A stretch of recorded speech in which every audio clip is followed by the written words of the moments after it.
This is how you're going to add Shopify products to Facebook catalog. So this allows you to sell your products directly through Facebook and Instagram shops. So the first thing that you're going to do is you're going to head over to your Shopify dashboard and then click on the apps right here from the left side panel.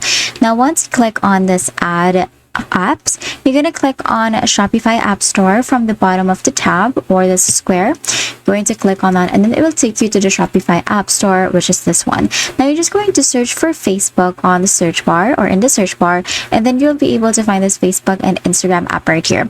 Now what you're going to do is you're just going to click on install, and then once you have it installed, you'll be able to see it from the left side panel as an app. So you're going to have to click on Facebook and Instagram, and then from here, like I said, you're gonna have to just log in or connect your Shopify to your Facebook account. So you're just gonna click on this button right here, and then once you have it authorized, you're gonna have next to just click on this Facebook again from the left side panel right here, and then here you will find this page that says what feature you want to get started with.